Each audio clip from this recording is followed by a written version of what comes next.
I gotta be honest, though, I don't like the idea of casting a method actor in our cannibal movie. Just gonna throw that out there. Wow.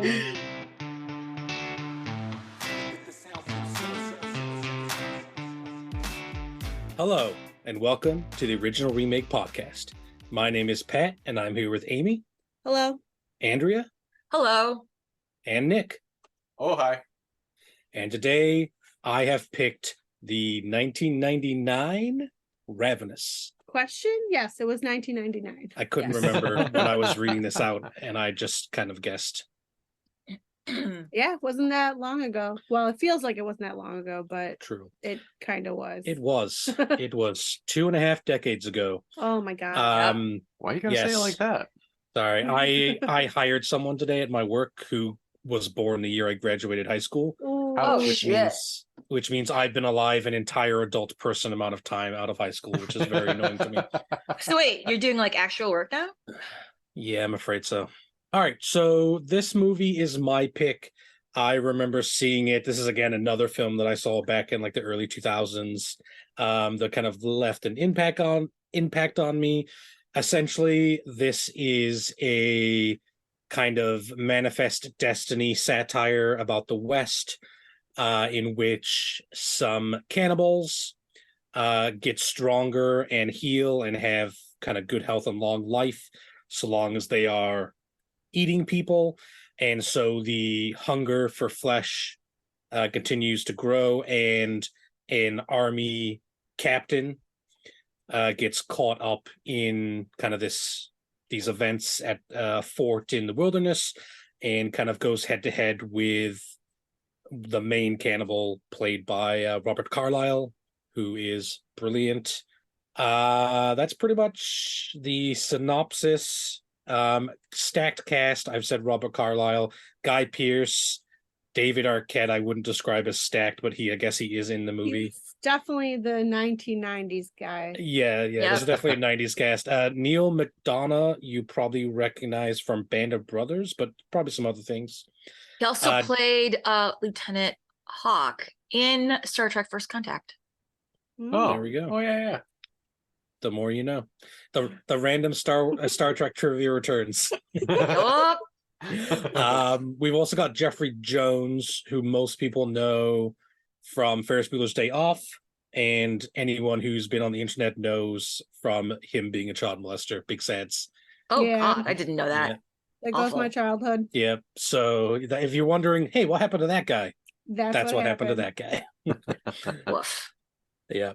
Budget 12 million, bombed super hard at the box office. There was some good movies that came out around it though. The Matrix, Lock, Stock, Two Smoking Barrels, Analyze This, 10 Things I Hate About You. So like, All good things. all good movies, and none of them are bad at all. I mean, there were a couple on the list that weren't great. But these are just the top ones that like the Yeah, but I think that's a decent amount of movies for it to have an excuse to kind of, not make a lot of money. It made $2 million, has kind of gone on to become a cult classic. I think I've just now made an executive decision to stop reading out Rotten Tomato scores because there's been some controversy over them rigging it. So I'm not going to say the Rotten Tomato scores anymore. Okay, I'll pick a different deal, because I don't like that at all. yeah. I'll pick a different website. We don't care what the sheeple think anyways. Am I right? It's good to provide background, just like the budget and the films released. And honestly, I always look on Rotten Tomatoes, so what am I going to do now with my life? That's, yeah. Did you say bah? I did.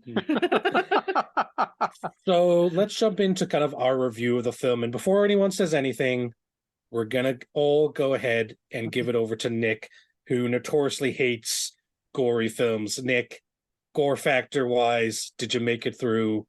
What did you think? I did make it through. I only puked like 3 times. Perfect. No, not true. Okay, good. I managed. Thankfully, it was like not ultra realistic blood or anything. Like you could tell it was way too red. It looked like raspberry jam or something, Yeah. more than And actual blood. they don't actually eat anyone. Like No. they very rarely do they just like rip a piece of flesh off and start like eating it. You know what I Yeah, mean? but there was like a scene where they started filleting dude's thigh. Like Yeah. That's true. Yeah. that was a little much for me. Because like you're seeing him literally like hack off a hunk of meat and then right down the too much. That Mm. All right, was a that's little fair. much, but Fair. I made it through. I remember enjoying this film back in the day. I thought it was very unique, and I still do. About a third of the way through this film, my initial reaction, which I wrote down, was, "Oh my god, this is way worse than I remember." But the second half of the film, when Robert Carlyle's character shows up as the corporal, I believe, not corporal, colonel, Colonel. It immediately gets better. it immediately gets better, and his speeches are incrediable. They're fucking epic. Like, They're great. I was watching it being like, yo, this is one of those times where I wish I was a dude so I can use these monologues in auditions because they're Yeah. so good. Yeah, I was introduced to that actor in Stargate Universe, and he plays a very similar role. All of his roles are the same. He's a crazy man, and he does so good in all of them. He knows his type. Okay, great. Well, I like his type, and he does it very well. And There is another role that I saw Yeah. him in for the first time, and I don't remember what it was. Oh, it was 28 weeks later was the first time I saw Robert Carlyle in something. yeah, He was the guy he in the beginning who like he's fled. a coward. Yeah, he Yeah. runs away. But he's always willing to play He's against. amazing in it. He's always willing to play against type. Let me go through like his like late 90s. First of all, Train Spotting in 96, then The Full Monty, which for me as an English person is a stone cold classic. It's a good film. Yep. Then Ravenous.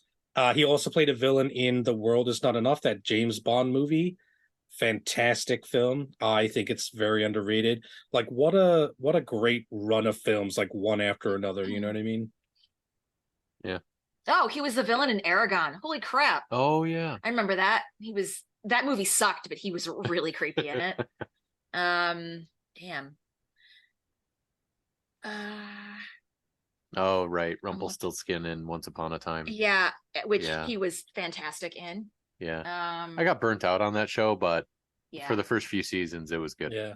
I got burnt out about 2 episodes in, and I let Amy finish it by herself. It jumped the shark.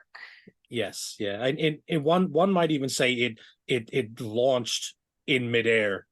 It didn't jump. It's just a shark in the air of a show. It's Sharknado. Yeah, but but he's so good at playing a crazy person. he really is. Yeah, and so this is a thing that I kind of want to mention, which is, okay, David Arquette is kind of a joke, and rightly so. He's not a terrific actor, and there's no shame in that. Guy Pearce is a good actor. Robert Carlyle is a good actor. Most everyone in this film is a decent actor.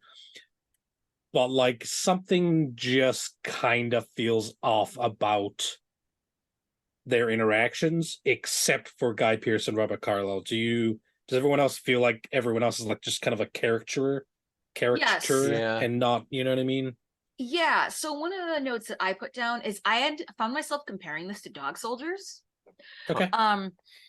And in Dog Soldiers, which is like we all agreed that it was a good film minus the special effects and some things that could be tweaked.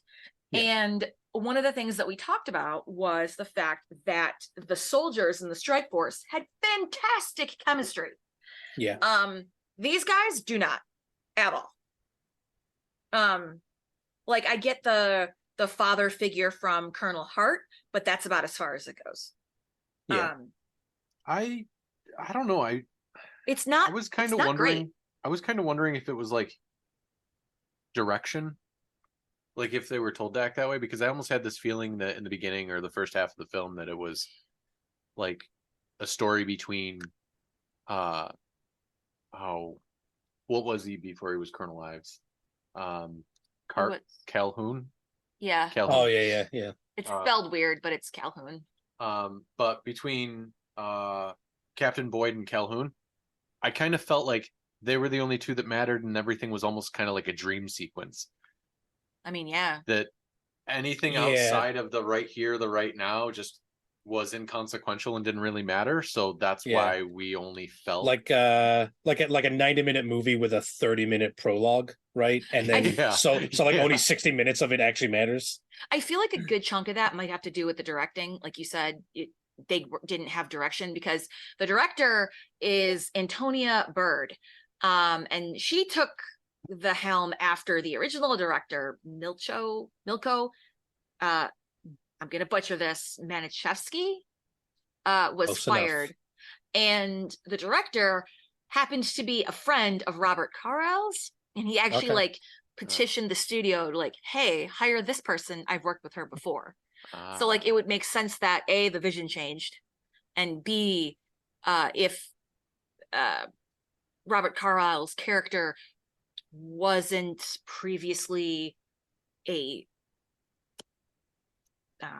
if Calhoun wasn't his vision, but he was being directed into it, and then all of a sudden he got a lot more leniency with a director that was a friend. You got it. Yeah. Yeah. I'm not saying that. I'm just saying, maybe. I don't know. I'm just gonna I'm gonna go on one of my famous tangents. So the director that took over, who's Buckle a friend up, of Robert guys. Carlyle, yeah, here we go. Also directed some episodes of a show that I love and my father loves called Cracker. That's spelled exactly what how they think, like a cracker.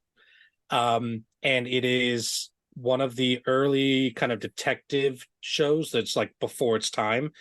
And Robbie Coltrane plays this kind of alcoholic, smoking detective who's like really good at solving crimes, but he's like personal life is like a mess. And it's really, really well done. And it's kind of it's in the 90s when it's released, but you can see so many modern TV shows, like anti-hero shows, like House, like a lot of the other detective shows where the detective is kind of like, a badass.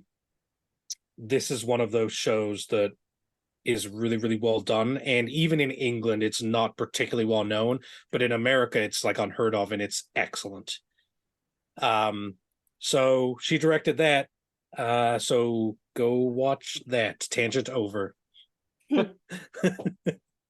No one is ever gonna like come on a podcast and say watch a show Cracker. So now I've done it, no matter what else. Cool. Get us a sponsorship. Correct. No. Yeah, from the early 90s TV that probably Yep. isn't even on a DVD. Get on it.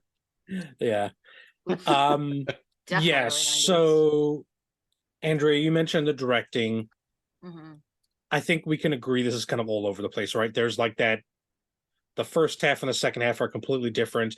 There's even things, the music is all over the place. The music. There were so many people on Reddit and otherwise that said, "Oh my God, the soundtrack is fantastic." No. The soundtrack completely derailed what I thought the movie was supposed to be. Like, was it supposed to be kind of humorous? Is this No. Right. No. we had like Western getaway music right in the middle. And I was like, the hell is this? There is no world in which you can build tension with a that music. synthesizer and a banjo. So- Like you can't do it. You know what I thought of? So in the film Deliverance, just a great film, but Yes. very disturbing and very violent in many Yep. ways. There's the beginning where they have the banjo off or whatever it is, and then That's what I thought of. yeah, but imagine that during like that scene in Deliverance that comes later. Imagine that scene happening, but with the banjo music behind it. And that's kind of what Ravenous is. It's like, no. These two things have to be separate. Like, if you want to have some like funny little banjo music, have it on the way up the mountain and then cut it out. Yeah. Yeah. The villain of the film should not be running around to like strings, right? Like do. Right.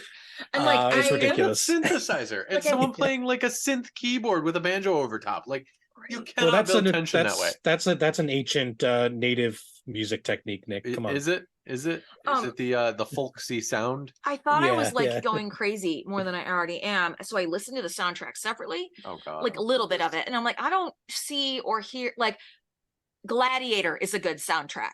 The Village is a good soundtrack. I did not understand why people were losing their shit over this one. I think the main sequence is good. Like the main theme of the movie, the actual main melody is okay. But they turn it on and off, and then like we're saying, they just have all this like, this sounds like it might be from the Wild West question Yeah, mark. I just Yeah, it's just all over the place. And again, the directing's all over the place too. Like they're walking up the mountain, and then like, there's like a river on top of the mountain, like a big river, like for some reason. And there's just, and then they're That's how they go geography works. correct, yeah. And then you can like tell like they're cutting, like they're supposed to be in a certain place, and then like they cut to like a couple steps later, and it's like, huh, the background's completely changed. That's weird.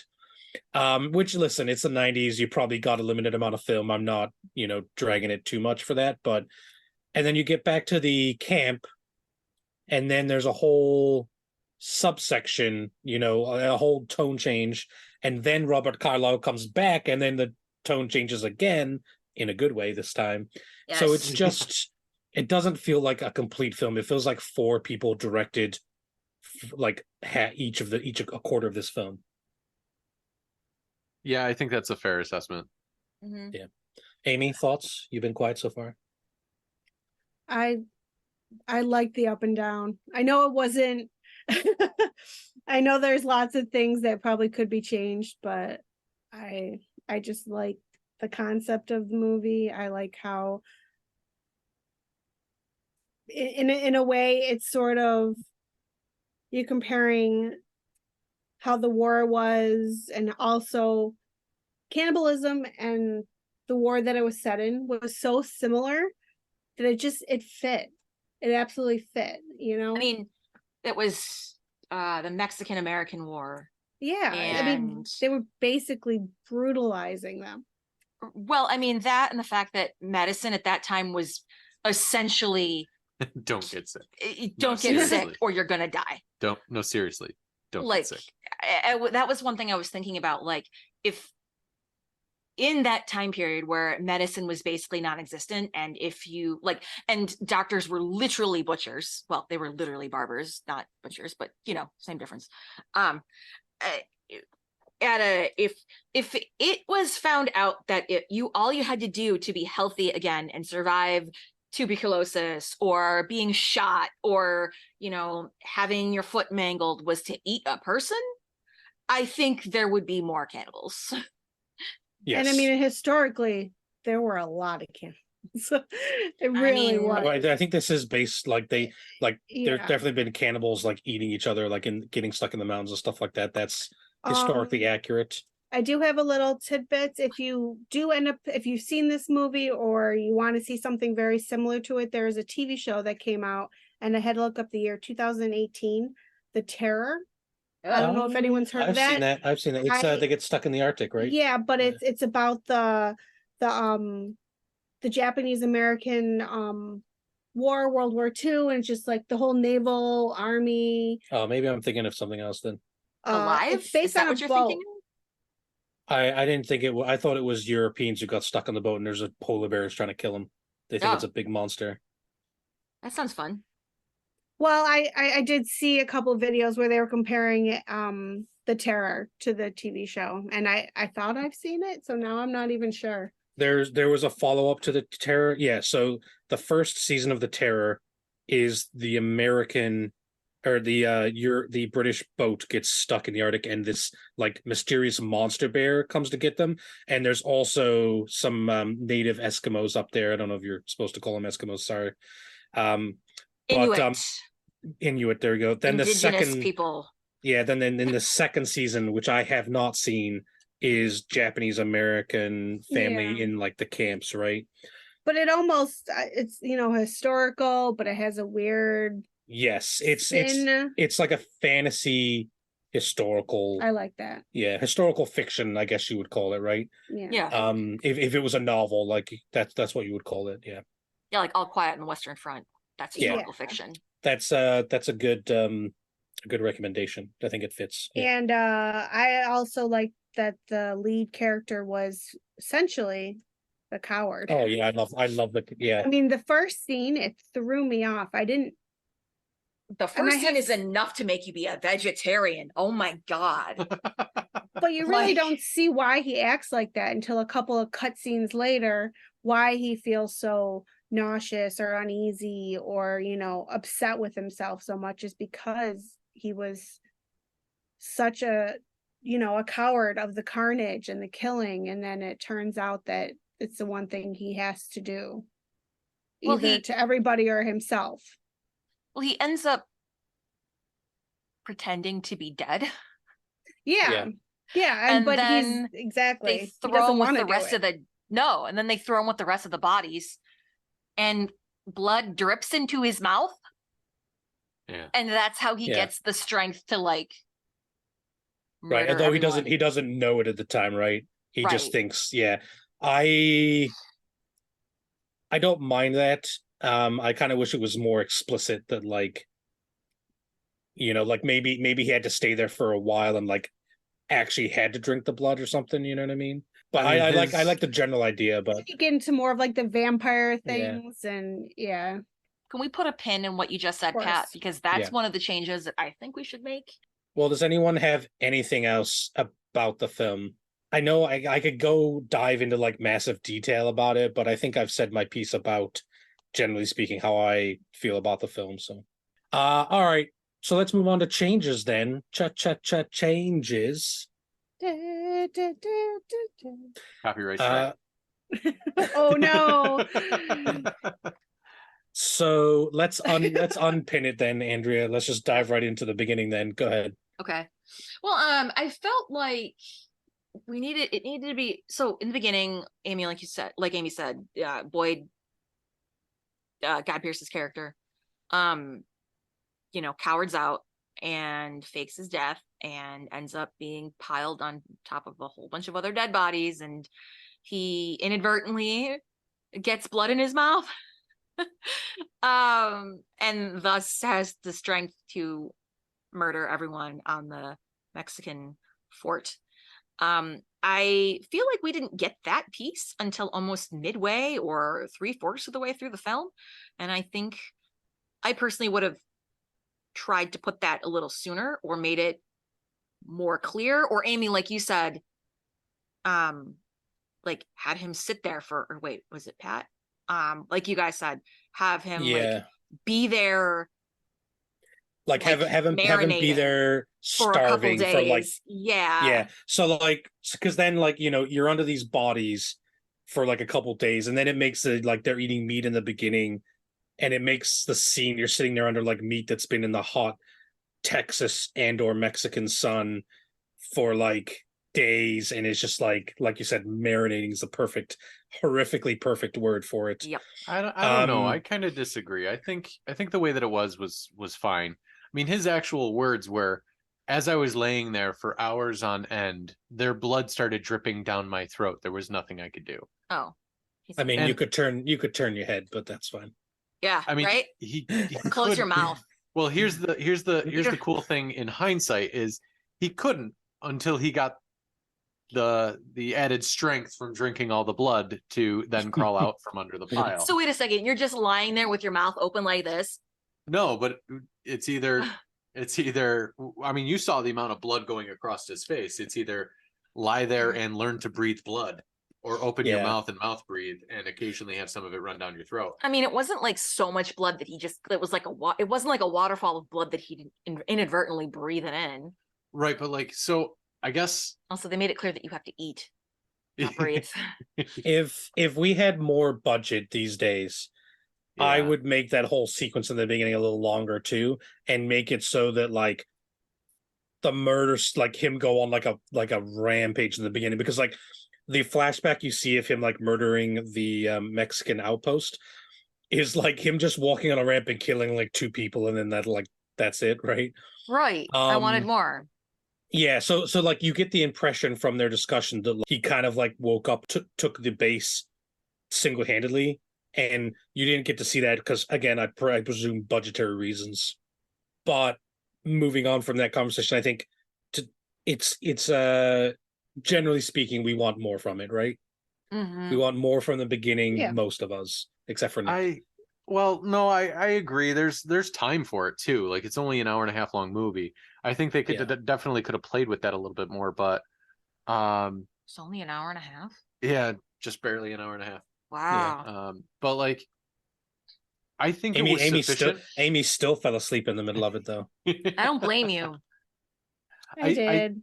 I still think it was sufficient to get the point across and like why he has the like aversion to it and like why when they slap a giant bloody steak down in front of him why he struggles.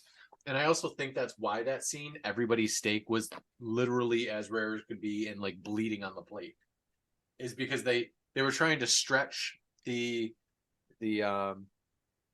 connection between being under a pile of bodies and having blood run across your face into seeing blood on a plate. I think with the direction you guys are talking about, where if you it would spell it out too much.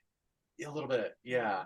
Like Yeah, if you're maybe. under that pile of bodies and you eventually get just too hungry and you like eat your way out or something like something like that. You Pac-Man your way out from the pile. We and have then a buddy who would love that first scene. Oh, Come to think God. of it. yeah. Anyways, that's disgusting. But I think the way they did it is subtle enough. But still gets the point across. I mean, we all knew and understand what he's talking about, but I think you guys are saying that you just wish there was a touch more to it because you feel like it was a little lacking. Yeah. Would that be accurate? Or maybe I'm Yeah. just stupid and not observant. That could be it too. It feels self burn. It feels like to me that perhaps if we're remaking the film, we could have him arrive at the fort first and then talk through flashback about why he's there. And maybe that would be a smoother opening as well. Wait, are you on purpose advocating a voiceover? No, you could have him in the it's not a voiceover view cutaway and your characters are talking in the room, you know what I mean? Who's he talking to if he gets there first? He gets to the fort and he talks to the colonel there. Oh, okay. Colonel I see. Hart, I think, yeah. And then he recounts why he's there. They have that Oh, conversation because they have a conversation. Yeah, Sorry, okay. they have a conversation when he gets to the fort at first, and you could just do that there and then flash back. Because I honestly, one of the changes I would make is just take the general out of the film. Like he shows up at the end, I don't care. I really liked. I like the walnut tie-in though. No, not him. What? He's talking about the general, the guy who tastes the soup at the end. Oh, that Yeah. guy. The guy from the West Wing. He can go. Yeah. Although that soup taste at the end was very cool, but I'm sure you could get anybody to do that. Yeah, I thought that was funny because like that means the general is gonna be like the new cannibal. I think he's just a nobody, you know.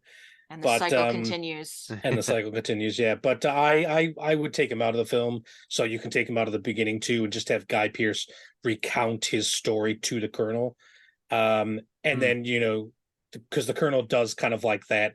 Hey, here's everyone at the camp. Like here's the drunk. Here's the kind of crazy guy. Here's the shy guy. And also, I guess Boyd was sent to this camp because he was essentially exiled. Yes, it's like a where you put people when they don't want to have a career in the army anymore, but you need someone to put them. Right. Because in the winter, nothing happens there, right? Basically, no travelers come through. Right, and they couldn't discharge him because he took back this fort single-handedly. Yeah, but Right. they also want to kind of punish him for just kind of laying down on the battlefield and being a coward. Yes.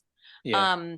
So I think that if you cut out the beginning part of it and then you have Boyd explain why he's there, he's probably not going to just be out, come right out and say, oh, to his new commanding officer, oh, well, this happened because I stuck my tail between my legs. And that way you can kind of get a flavor of an unreliable narrator kind of thing going on, which I think would be pretty cool.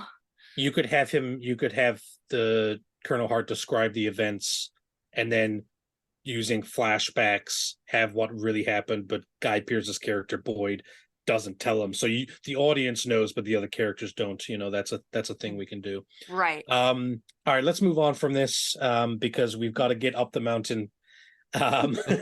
So early on in the film, Robert Carlyle's character comes to the fort and he is distraught.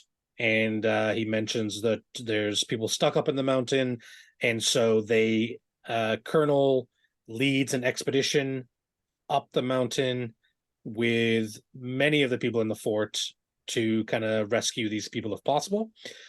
And then from there, kind of all hell breaks loose, where Robert Carlos' character, they find out he's the one who killed them all and ate them, and now he's gonna kill everyone else. And he does, to stringy banjo synthesizer music. Uh, Now this is something that needs some changing. Yes. Yes, this is by far the worst part of the film. Which it's like, it's not the climax, but It's like the false climax. it's like it's a key part of the film, and you made it stupid.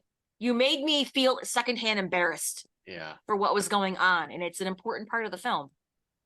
Yeah, like It was very Most Dangerous Game. Calhoun / Ives / Carlisle has this like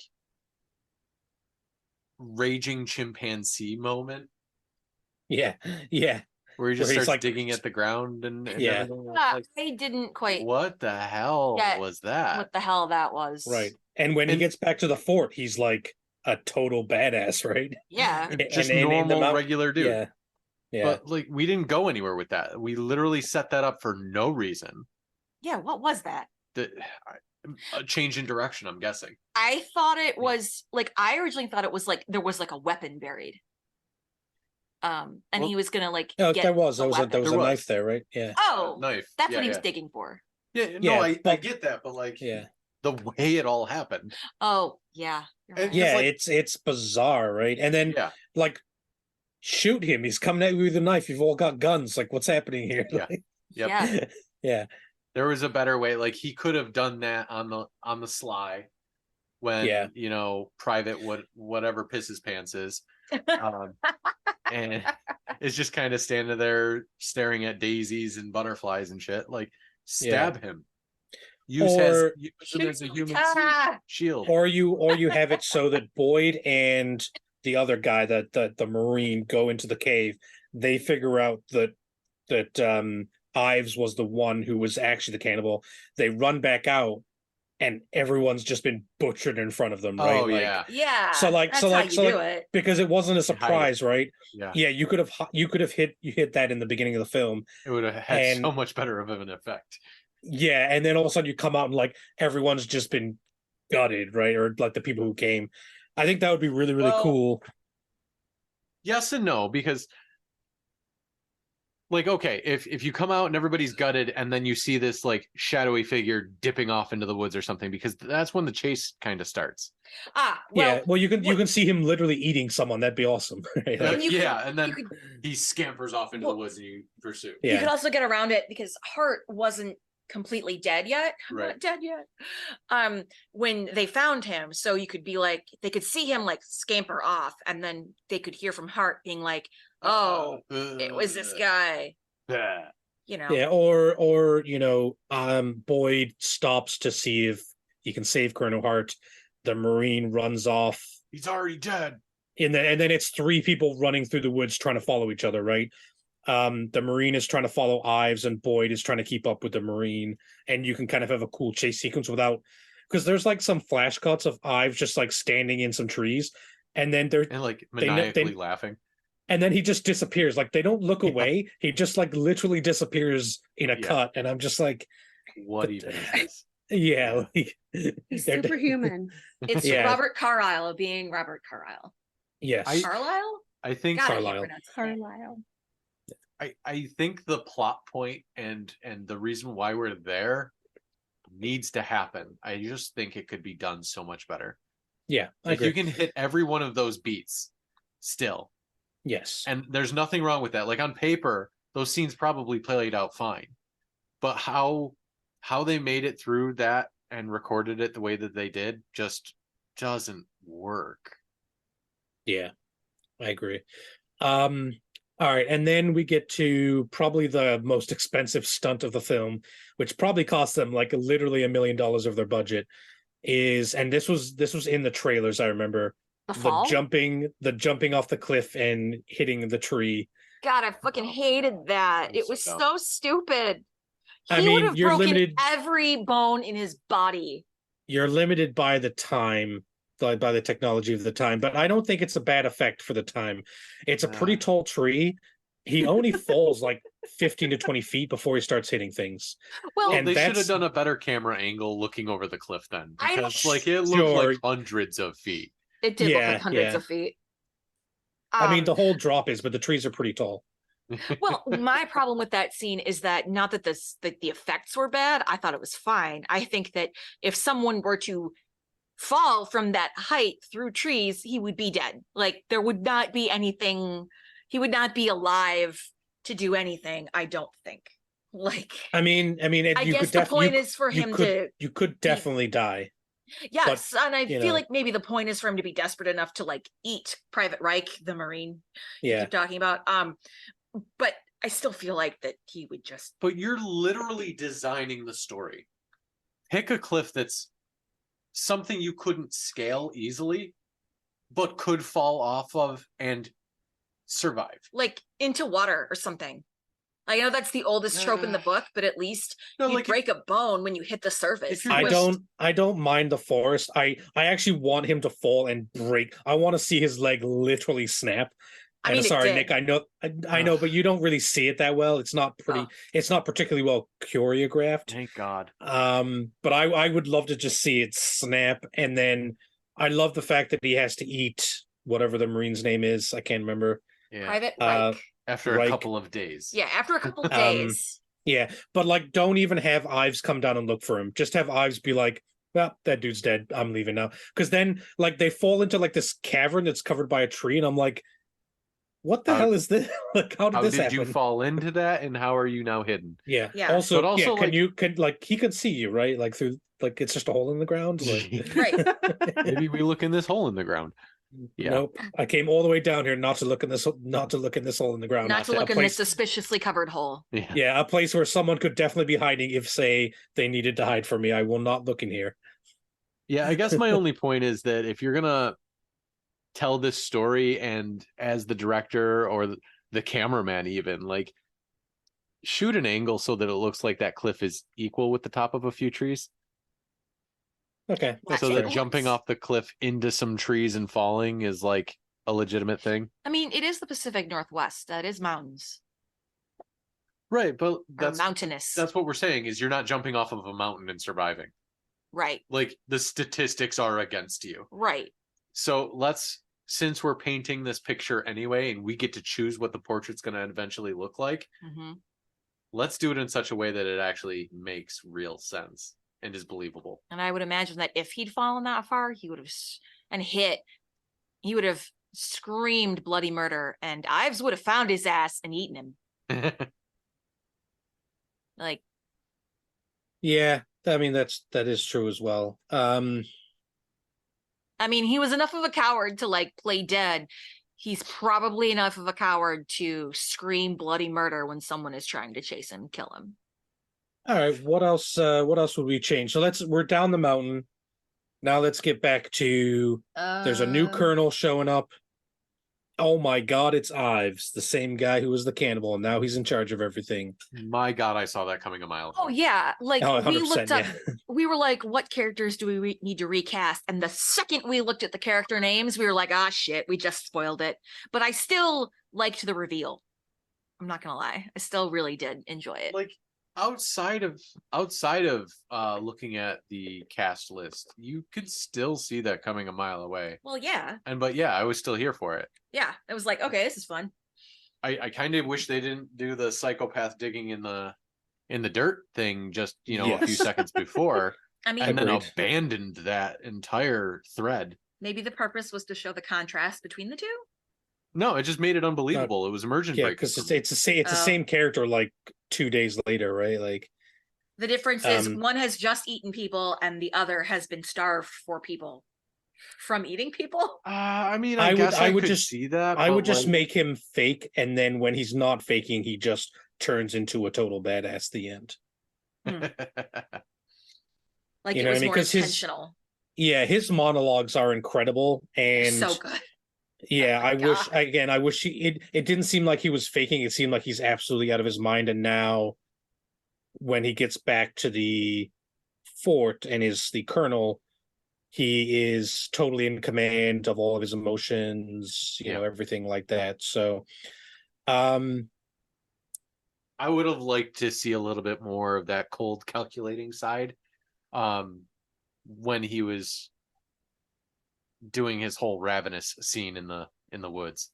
yeah, Eh, yeah, see what I did there? That's Eh? the Yeah, name I of the see what you did there. That's movie. the name of the movie. What does everyone think of Colonel Hart turning out to be alive I liked that I and twist. now liked a it. cannibal? I liked it. And I was like, no, because I really liked that character. I liked it, but I didn't like the fact that like literally 5 seconds later he's like, actually, I think you Yeah. should kill me. I didn't like that either. That threw me Yeah, that too. sucked. I Yeah, didn't it like was that. like, Yeah, I I've was been a like, are cannibal you for a just day, putting but you know on, what? it's like, are you just putting on like an act for Ives Yeah. so that he doesn't kill you? But then he gets And all stabby, and I'm like, wait, why? There's no payoff here. Like, Yeah, why did we waste the 20 minutes on setting this up?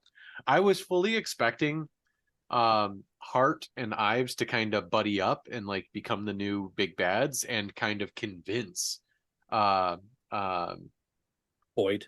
Boyd into joining their merry little Right, gang of right. cannibals. Because the idea that they control a fort so they can just disappear people as the travelers come through Yeah. is actually genius.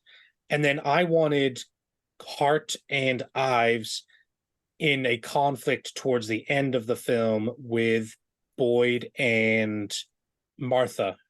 So we Yeah. haven't really talked about Martha. Martha is the Native American woman at the fort. Her brother dies on the mountain. I think it's her brother. it is her And brother. it annoys me that her brother is like, yo, this dude is someone who eats people. He's And a she just, Wendigo.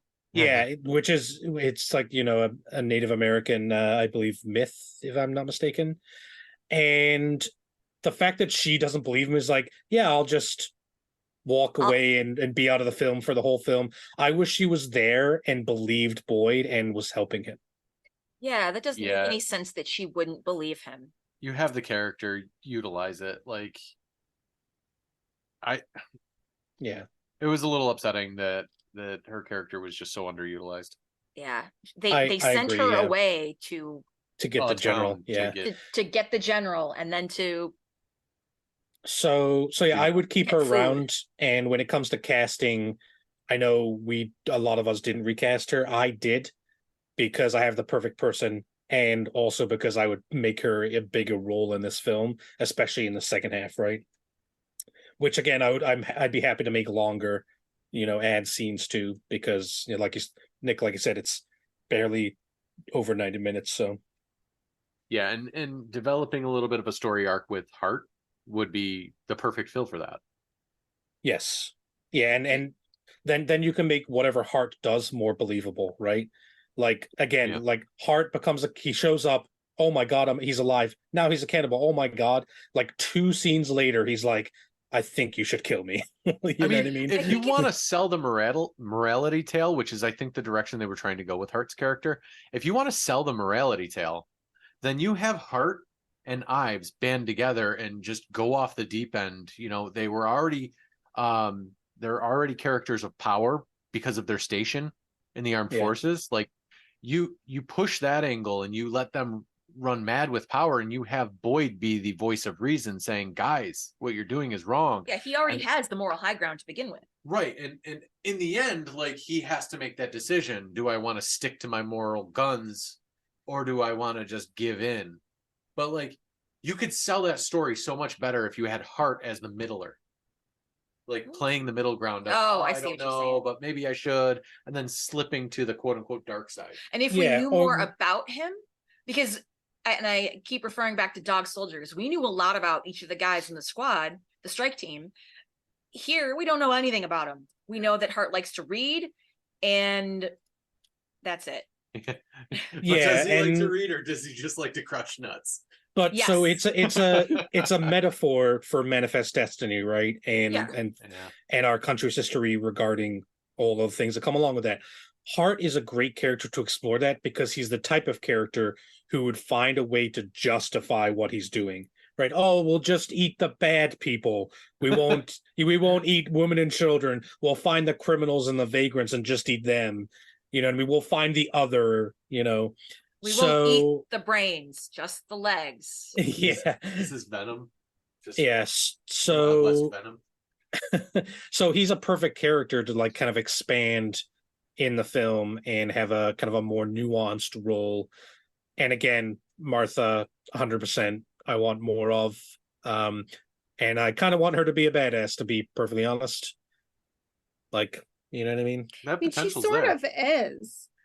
I mean, she's just the quiet person in the back that is basically living on the fort because that's her home. She basically the whole time is like, screw these crazy misfit soldiers. I'm just gonna keep doing what I'm doing, and then she leaves. The problem with the character is they leave her at the fort when they go up the mountain. They get back from the mountain. She leaves to go get the general. Then at the end of the movie, she comes back. She's off screen for so long. Yeah. Oh my She needs God, to be on screen. You I know, just had an idea for her. Do tell. So we stick with the idea that, you know, Hart hangs around. He becomes our extension of the story, our struggle of morality for between Boyd and Ives, and she's just kind of like, whatever, y'all are crazy. But in the end, you know, everybody dies except for Martha, and right before we pan to black, she takes down the admiral and eats him. The general? The general But why would knocks she him do off the that? horse and eats him because she was the original cannibal. plot Oh, twist. So for doing endings, I do have an ending written down here as well. Okay. I like that ending though. I do like that where like she's known the whole time, and This she is doesn't why want she knew the story. she doesn't want competition, right? Yeah. Don't eat my food. That would be cool, but again it would kind of go against the kind of satire of the kind of like westward expansion, right? If she's not if she's not the victim. So the end of my film is Boyd is alive. Ives and Hart have been successfully killed, but Boyd has been like stabbed through with multiple sharp objects and is seriously bleeding out. Literally like a scarecrow just stuffed full of sharp objects. And then Martha also lives and she's at the entrance. And then basically, because Boyd has been the character who wants to resist eating, even if it means he doesn't survive, and every time he has eaten, it's been to survive, right? Then you kind of cut to black and you never get to know whether he just allows himself to die and Martha gets to walk away, or whether he eats Martha and decides to keep living at her expense, right? There's that kind of unanswered question, right? I think that would have been a cool ending. Yeah. Although you don't eat, I mean, I would imagine that one does not become a cannibal because they are eating people for funsies. Like they're all eating to survive and survive their wounds. They're not like, Yeah. oh, well, do I want steak or do I want, thigh a la human? But you would eat it the same way you feel good, like if you eat a bunch of sugar, right? It's a dopamine release. Like eating the people gives you some sort of vitality that's like, woo, like, right? It's like drinking an energy drink and then going on a run or something. You know what I mean? Like, so there is, Ives is exactly like that. Yes, he eats to survive, but he also like wants to feel good. He likes it. Right. It's a power trip. It's a rush. You know what I mean? Whereas Boyd doesn't do that. He eats because he has to. Both times, he does it. And that 3 times if you count the beginning of the film with the drinking of the blood. So that's my ending of the film. Does anyone have any other changes, or do we want to move on to casting? No, I think that's it. I think that's it. All right. There's a lot of good potential. Yes, there is. Yeah. One thing I will say is, despite the fact that I would change the actual ending, the fact that they bear trap each other at the end of the movie is really cool. Yeah. And like the fact that Ives basically says, if you're gonna die unless you eat me, like whichever one of us dies last gets to choose to live because we can eat the other one, which is cool. Apparently you can't try and eat alive people, so there we go. All right, so let's go on to casting then. We've got Boyd, so that's Guy Pearce, Ives, Robert Carlyle, Hart, who is Jeffrey, whatever his name is, Jones. Jeffrey Jones, and then I have included Martha, but you did not have to if you did not want to. So I picked someone. okay. I will be judging if we're cool with continuing to judge, but I've also got my own picks as well. Boo. So, Amy, why don't you go first this time? Who have you got for Boyd, Guy Pearce's character? Now, Oh, making excuses already. Uh-oh. I'm not making excuses. I'm just pointing out I liked all the characters. Oh. I mean, besides like David Arquette, which could have You mean been the actors you like? actors, Yeah. yes. I agree. They're all great. I mean, in my mind, I'm like, I'm just replacing a good actor with another good actor. So that's what I did. I mean, yeah. For Captain John Boyd, I chose Robert Patterson. Okay. Twilight Robert Patterson or Batman Robert Patterson? I'm just kidding. Obviously it's Batman Robert Patterson. Could hear neither. that eye roll. The Lighthouse Robert Patterson? The Lighthouse Robert Patterson. Okay. I like that pick. He's a good actor. I've said it before. All right, who's next? Nick, go for it. So I actually wrote down two names. Boo. I mean, we make up I'm the gonna rules, game so do time what you want. decision, only pick one of them. Okay. Sebastian Stan. Somehow I knew you were gonna pick him. I knew, like, something in my head was like, this is who you're picking. In which case, I'm picking Aaron Paul. Oh, I don't know if I like that. I do. I don't know like if that pick. I like the actor. I don't know if I like him in that role. Have you seen straight out of Breaking Bad? Oh Yeah. I was gonna say, have you seen him in Westworld?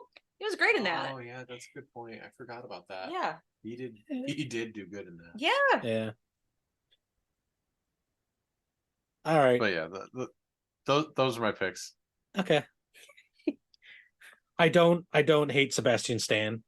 I like Aaron Paul. I think he's a great actor. I just don't see him in the film, but Good, because I picked Sebastian Stan.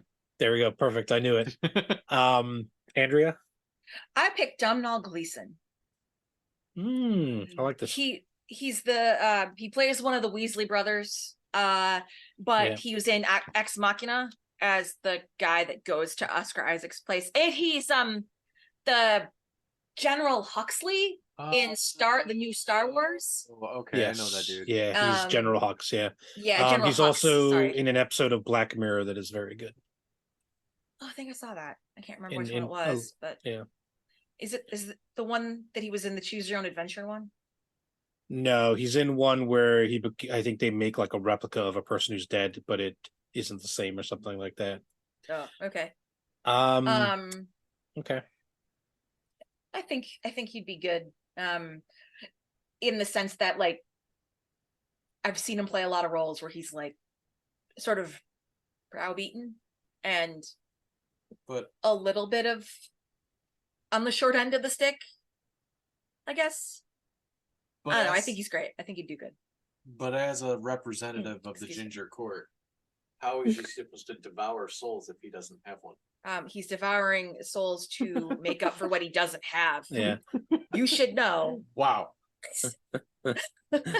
I like that pick, and I think out of all the choices, I think I would agree with that. No.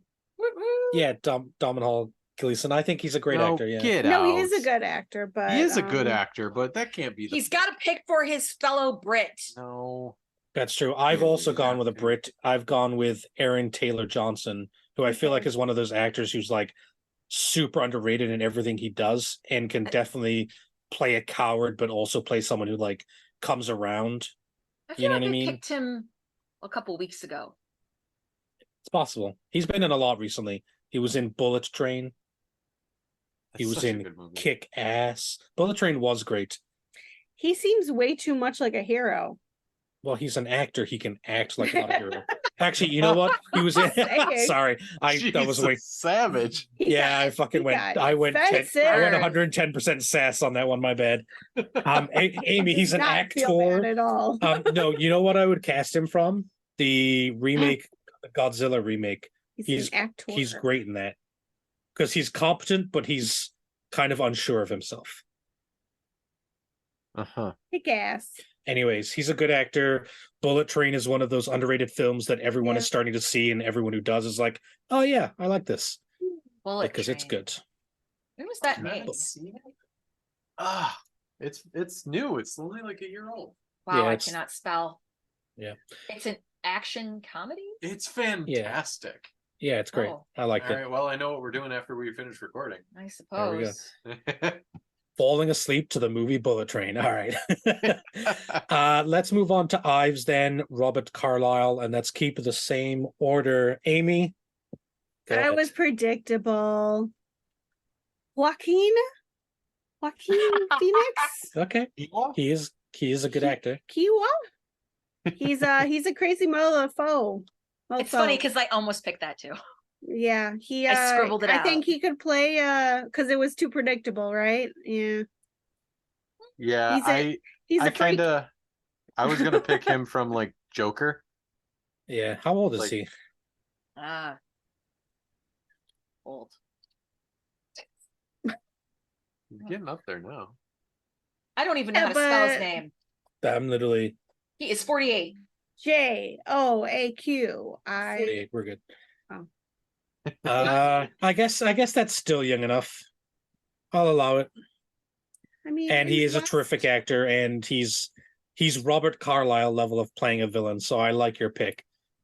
So Thank you. So all right, yeah, you're welcome. Because I slighted you on the Robert Patterson and then sassed you about Bullet Train. Oh, so Um, you're making it up now? Well, you guys have a chance to beat her, but this is a high level pick. So Nick, go ahead. What have you got? Daniel Day-Lewis. Get the fuck off my podcast. he's a good actor. First of all, he's retired. Second of all, he's like 80. He's 60. Is he really 80? That's basically dead for Daniel Day-Lewis. He's a method actor. I mean, yeah. He'll have a stroke. Is he really only 60? 66.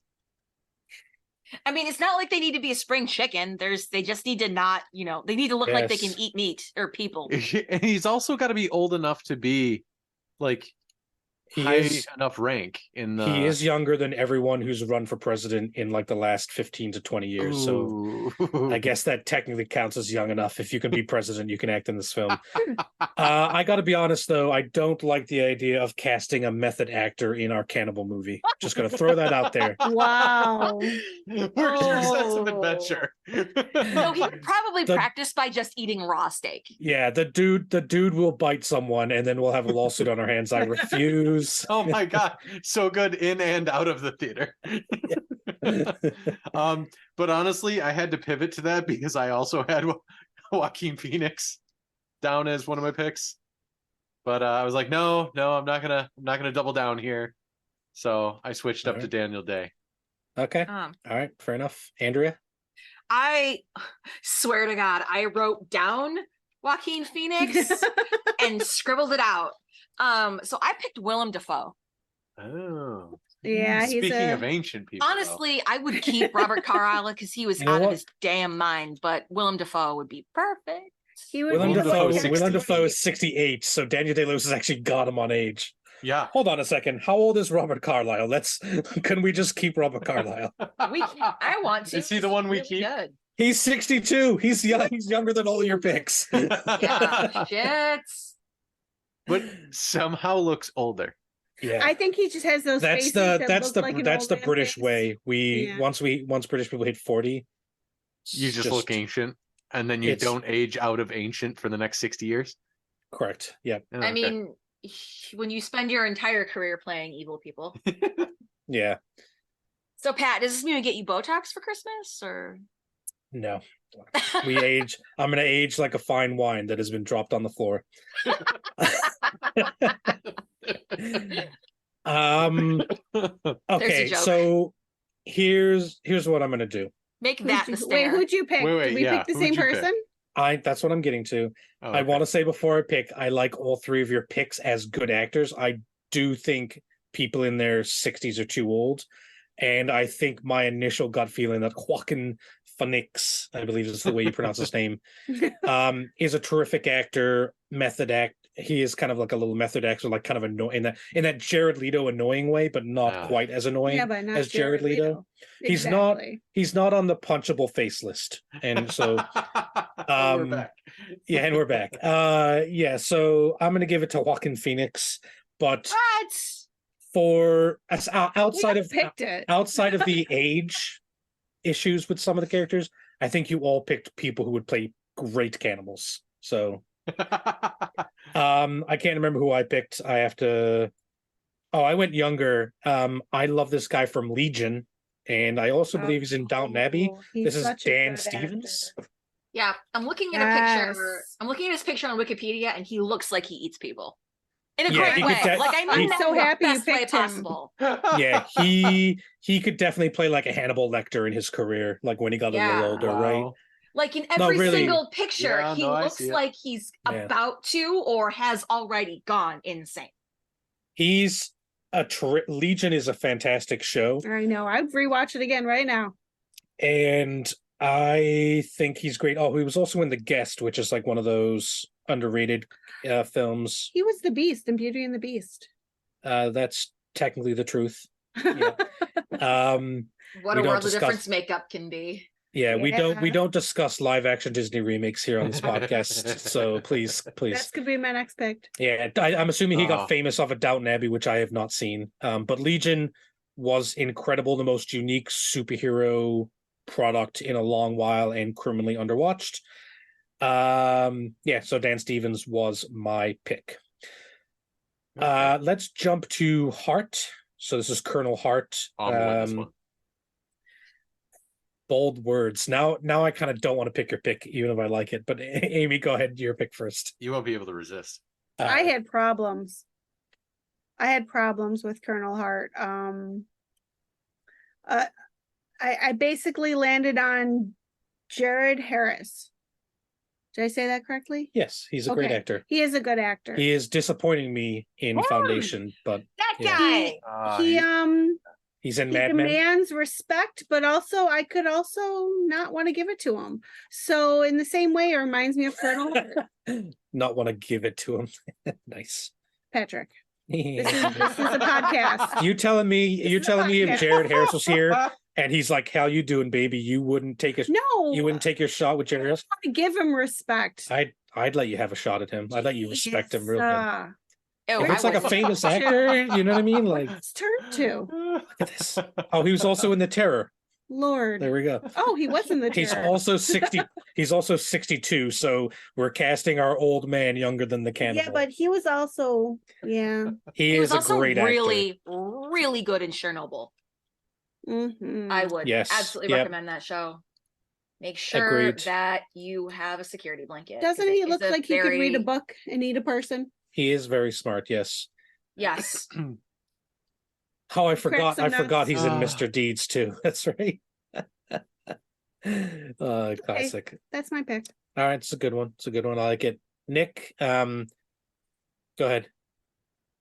My pick is Nick Offerman. Oh, the only serious role I've seen him in a while, and Pat as well, The Last of Us. Yeah, that one. But it was- which was great. It was great. It's kind of more of a emotional I character. think he could play some more serious roles though. He probably could, maybe if given the chance, right? I feel like the meat is too on the nose. I didn't even think of that. Could you imagine a straight up Wait. I don't think you heard what I said. I said all the bacon you have. I have some backup bacon in my purse. I already ate it. What? I smelt it in your purse the moment we got here. Could you imagine a serious Ron Swanson actually in charge of like a fort?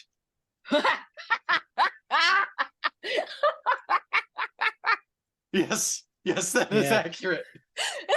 I dare you to pick someone else. Oh God, I fold. I'm out of here. I'm done. All right. I feel like my Andrea. pick is pretty good, but like Come at me. John Lithgow. Yeah, get out of here. I gotta be honest. Don't you I do love it. John Lithgow. Here's the reason why. First, in season 4 of Dexter, he was the best villain. Second of all, if you've ever seen the film, we've talked about this on the podcast before, that I am a huge fan as a young man of the film Cliffhanger. And he plays a villain in that film, and he's It's so fucking bad. great. So He's great as a villain, and he's great as Dexter. bad. And he can play like the gentle, nice guy too. Yeah. Yes, he can. He's Nick, fabulous. I know No. we joked about Nick Offerman, but I actually think he's last out of these 3. What? Oh yeah, 2 out of 3, baby. I think correct. I'm tempted to go with Jared Harris as well. I think that's a great pick, but I do think, how old is John Lithgow? He could do it still, right? He is. Oh my goodness. He is 77. Oh, sweet baby Jesus. Wow. That's really old. That's That old. is too old. That's young enough to be president of the United States. So There you go. Nick, Speaking we'll of keep presidents, your- can someone call Bob Dole? I need a recount. you're right. You know what though? He is kind of old. No. Do He we is do we too care about that? old. Do we care We about do. that? He How are doesn't you in charge of a do- fort in the Western Expanse? He's a colonel? At 77, he died twice. By now. These people would have died twice by then. Middle age was 25 at this time. Andrea, 77 is like too old to look young. That's my problem. Boo! I'm going with Jared Harris. Jared. Everyone gets one. Everyone gets one. So Oh God, make it stop. Nick, I like your pick only if we keep in the banjo music. Oh, I think he'd be good. Yeah. He'd be a good pick if we kept. My pick was Stanley Tucci. Which is a great pick. Yeah, because he's really down to earth and kind of a nice guy, but he could definitely turn into like a fucking cannibal. Yeah. Right? a really nice cannibal. And like we say, like we're talking about like this is a good, like, oh, it's just manifest destiny. It's just what it is. Like, can't change the past. Stanley Tucci is like the perfect character to be like, oh, I'm sorry. Did I make you do a forced march to steal your land? Oh, jeepers. That's my bad, you know? But He's would he been have in everything. Would really he have has. hair? So who cares if he has hair? I don't know. I couldn't see him as a colonel without hair. I What? mean, Plenty of military people have hair. People in When- the military have notoriously short haircuts. And when he was In in the fact- Hunger Games, they must have put a Oh. wig on him or something. So Yeah, you could put a wig on him. it definitely matter. looked like real hair. yeah, it did. Yeah. A budget Okay. like that, they'd better make it look like real hair. Yeah. All right. Let's move on then to Martha. Andrea, you did not pick anyone. It's just Nope. fine. Nick, did you pick someone? I did, but it's not anything. Like I was just like, I don't freaking know. So I picked the lady from Yellowstone, Kelsey Asbel. I've never watched Yellowstone. So you're disqualified. I'm just kidding. I'll look her up. Oh, Failure. Oh, Sorry. I And mean, now she we're looks canceled. recognizable. Oh, was she in Top Gun? No. wait, what? I thought she was in Top Gun because there's a picture of her standing behind the Top Gun sign, but I don't believe that's correct. Oh, Unless she yeah, was no, in I it don't for think so. exactly 5 seconds. Oh. Look, I only know her from Oh, she was in Wind River. Okay. And Fargo. Okay. yeah, like I said, I only know her from Yellowstone as Gotcha. the moody wife. Gotcha. All right, Amy, who did you pick for? No one. No one. Nick, you win by default. Congrats, you've done it. Huzzah! However, you're all gonna feel dumb when I tell you that the lead actor from the movie Prey is my pick. Amber Midthunder.